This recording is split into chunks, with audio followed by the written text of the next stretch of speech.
Hello guys, welcome back to our YouTube channel and welcome to today's video. In today's video, we're going to look on part 3 of cellular injury. Now, in part 3, we're going to look on reversible cellular injuries versus irreversible cellular injuries. Now, if you can recall from part 1 in this series, a reversible reaction means that if the stimulus is removed, then these changes can be reversed. Now, in an irreversible reaction, usually there is damage to the cell membrane. All right, so these injuries usually can't be repaired. All right, so the first thing that we're going to look on is the reversible reaction, and we're going to look on cellular swelling. Now, cellular swelling is the most common response to an injury. Now, you can recall usually if you get like any physical trauma, if someone hits you or anything, you will see a swelling, right? And this is usually because of excess fluid or fluid being passed to that area in order to start the repair process. So what happens is that small vacuoles, they form, right, containing these liquid, and this is responsible for the swelling. Now, because it's a reversible morphological change, if the stimulus is removed, then this swelling is usually reduced, and usually you'll see that over time the swelling gets smaller and smaller and smaller if you've ever had any trauma. Now, fatty changes is another reversible changes, and it's when triglyceride, which are fat, we should say, right, are deposited in the areas.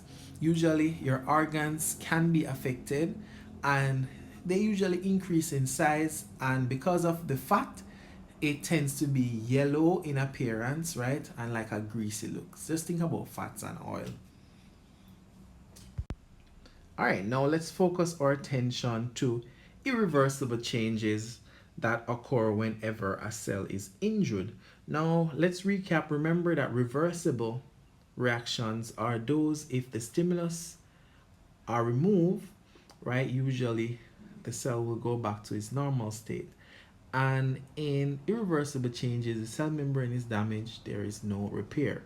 So the two types of irreversible changes is your necrosis, which is called cell death, and apoptosis, which is called the program cell death. Now, there are two main types of necrosis, or should I say necrosis can occur via two pathways. It can be due to protein denaturation, or it can be due to enzymatic digestion of the cell. So there are three types of necrosis, and guys, it's very important for you to know how to differentiate between these three types and also to know the examples of these, right? It's important, very, very important. So the first one is your coagulative necrosis.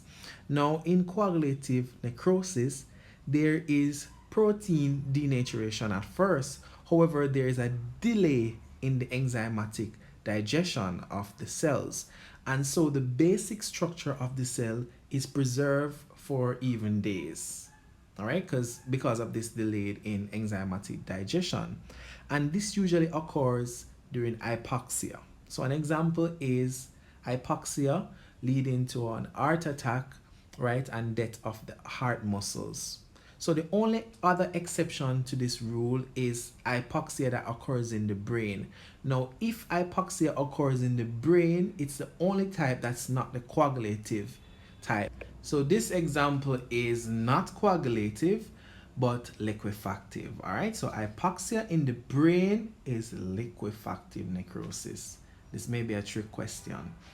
All right, so in liquefactive necrosis, there is usually complete digestion of your cell, right? And this can lead to abscess due to the buildup of necrotic debris and also inflammation that occurs.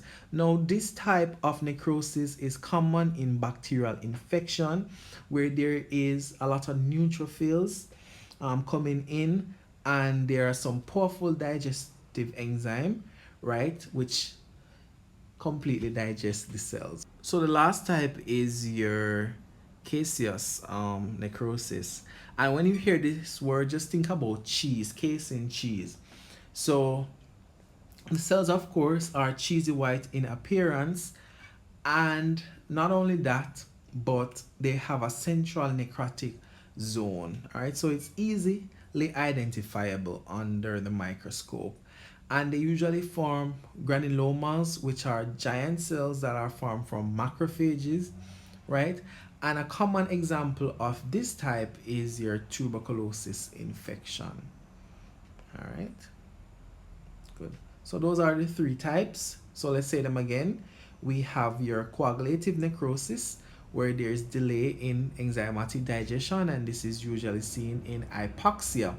However, there is a distinction, or there's a difference between hypoxia in the brain and hypoxia everywhere else. So that hypoxia of the brain is your liquefactive, and caseous is seen in tuberculosis. So we're going to look on the second type of irreversible morphological change. So the second type is your apoptosis, or your programmed cell death. All right, so like necrosis, it's cell death. However, the body can control it. Okay, so it may be due to a physiological process, or it may be pathological. Usually necrosis is only a pathological process. So for physiological processes like development of your embryo or your organs, you can have apoptosis.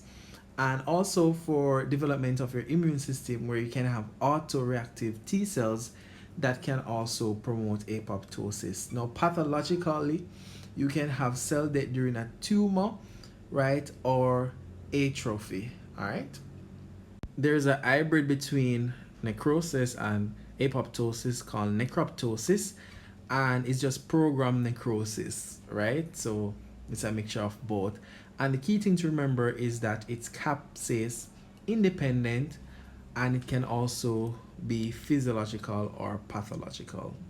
The last thing that we're going to look on is pathologic calcification. Now, calcification, as the name suggests, means that there is some deposition of calcium, or there's some increase of calcium. Now, during dystrophic calcification, which is the first type, calcium is being deposited in your dead and dying tissue from an irreversible reaction, of course. Now, the key thing to remember is that there's still normal levels of calcium in your serum, right? However, deposition of calcium can lead to organ dysfunction in this type, right?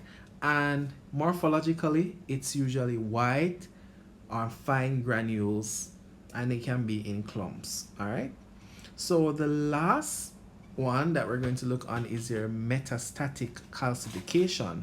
So this occurs in your normal tissues, not dead or dying, when there is level of serum calcium rising. All right, so there's an increase in this serum calcium, and this can occur when you have like a tumor or something like that, right?